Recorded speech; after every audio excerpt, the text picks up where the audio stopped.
नमस्कार। मैं डॉक्टर केसी सैनी, श्री कल्याण राजकीय कन्या महाविद्यालय सीकर। आज का हमारा विवेचन का विषय है रस विवेचन। इससे पूर्व वीडियो में आपने देखा कि रस का स्वरूप क्या है, रस के अवयव क्या हैं, इसके बारे में हमने अध्ययन किया। और अब हम अध्ययन करेंगे रस और इनके स्थायी भाव। हम पहले पढ़ चुके हैं। 9 मूल रस माने गए हैं।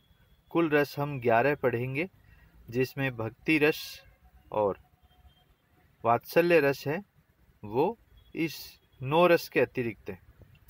तो सर्वप्रथम आपके सामने प्रस्तुत है रस और रस के देवता और इनका रंग कौन सा होता है। देखिए,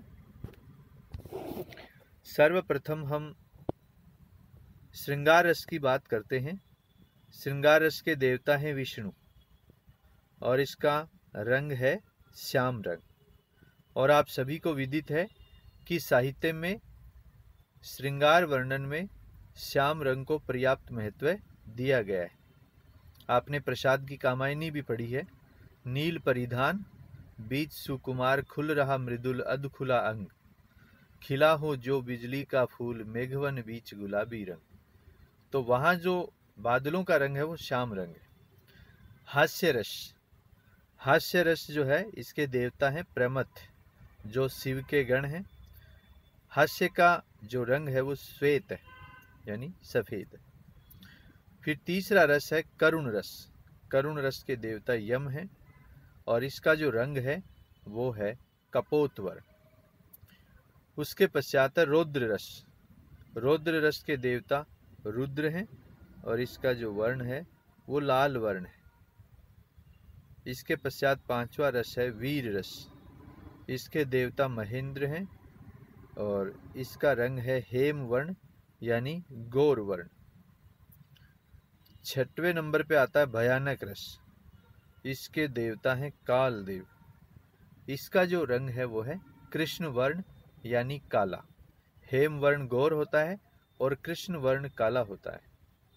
सातवें नंबर पे आते हैं विभत्स रस। इसके देवता हैं महाकाल। इनका जो वर्ण है वो है नील वर्ण। विभत्स रस का नील वर्ण है। फिर आते हैं अद्भुत रस पर। अद्भुत रस का देवता है ब्रह्मा और इसका वर्ण है पीत वर्ण। अंतिम मूल रस है शांत रस। इसके देवता हैं लक्ष्मी नारायण, जो हमेशा शांत रहते हैं। इसका जो रंग है वो धवल है, जिसको आप कुंद पुष्प भी कह सकते हो, चांद वर्ण भी कह सकते हो। चंद्रमा की चांदनी जो शुभ्र ध्वला होती है, वैसा ही इसका रंग है। तो काव्य शास्त्र में जब रस का विवेचन किया जाता है तो उसमें आपने ये पढ़ा कि रस के प्रस्तुतकर्ता या रस के जो नियामक हैं वो देवता हैं और इनका एक विशेष प्रकार का रंग इनके स्वरूप के आधार पर, इनके महत्व के आधार पर होता है। अब हम अध्ययन करेंगे रस का विस्तार से। रस विवेचन में आप सबको पता है कि श्रृंगार को रस राज कहा गया है और सर्वप्रथम हम अध्ययन करेंगे श्रृंगार रस का। आचार्य भोजराज ने इसे रस राज घोषित कर अन्य रसों को श्रृंगार रस से निश्रित माना है और श्रृंगार रस को श्रेष्ठ बताया है। श्रृंगार रस नवम रसों में सबसे प्रमुख माना जाता है, सबसे महत्वपूर्ण है। जैसा आप देखते हैं, पढ़ते हैं, इसके जो भेद हैं वो 2 किए गए हैं। संयोग श्रृंगार, जिसको संभोग श्रृंगार कहते हैं, इसमें नायक और नायिका हमेशा साथ होते हैं, पास रहते हैं और एक दूसरे को वे अनुभव कर सकते हैं, साथ निभा सकते हैं और एक दूसरे के साथ विभिन्न प्रकार के क्रियाकलाप कर सकते हैं। दूसरा है वियोग श्रृंगार। वियोग श्रृंगार को विप्रलंब श्रृंगार कहते हैं। वियोग में नायक नायिका एक दूसरे से अलग हो जाते हैं, बिछुड़ जाते हैं या नायक नायिका दूर चले जाते हैं, इसलिए इसको वियोग श्रृंगार कहा जाता है, विप्रलंब श्रृंगार कहा जाता है। श्रृंगार रस का स्थायी भाव रति है, जैसा आप जानते हैं। इसके देवता विष्णु हैं और इसका जो रंग है वो श्याम रंग है। अब श्रृंगार रस में जो विभाव है वो कौन से आते हैं, देखिए। इसमें आलंबन विभाव आते हैं। आलंबन राम के लिए सीता है, नायक के लिए नायिका है, प्रेमी के लिए प्रेमिका है। और ये बदल भी सकते हैं। आलंबन ऐसा नहीं कि नायिका ही होती है।